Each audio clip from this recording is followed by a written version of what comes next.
గది దగ్గరే కూర్చునిద్దండి, అలసిపోయింది. అలసరిసి పెట్టేంత వరకు ఆగవా? ఇదిగో తిను, కాలుతుంది, ఉండు. ఇదిగో వేస్తుందిగా, తినిపించి దాగు. నుంచుందండి రెడీగా, తోక ఒప్పుకుంటూ తినడానికి.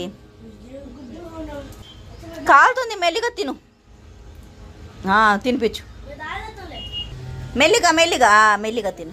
చాలే, తిను. నేను బ్రౌనీకే వేస్తున్నానంటండి, మా అబ్బాయిని పట్టించుకోవట్లేదంట, ఇంకా వాడే వేసుకుంటున్నాడు దోశ. ఏంట్రా పాడుతున్నావు? నీకు వేయట్లేదా?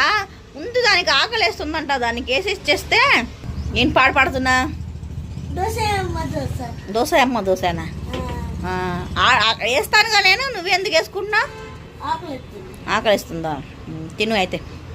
బ్రోనికి వేసి ఇచ్చానని వీడికి ఆకలిస్తుందంటండి, వీడే వేసుకుంటున్నాడు. వేసాను చూడు ఉల్లిపాయలు, వేసుకొని తిను అయితే. వచ్చిద్దా నీకు? వేస్తానుండ అయితే. ఈలోపు అయిపోయిందండి మా బ్రౌనీని తినిపించడం. వాళ్ళ అక్క తినిపించేసింది, తినేసింది. ఆమ్లెట్ వేసుకొని దోశ తినేసింది వేడివేడిగా. ఆకలిస్తే పెరగన్నం కల్పించానుగా. రోజులు ఎలా తెలుస్తాయనండి మా బ్రౌనీకి, కరెక్ట్గా తెలుస్తాయి రోజులు కూడా. నిన్న తెల్లారుజాన లేపింది అన్నం కావాలని, పెరుగన్నం కలిపాను, అది తినలేదండి. ఆమ్లెట్ వేసుకొని పిల్లలకు పెడుతుంటే అది మళ్ళీ తింటుంది.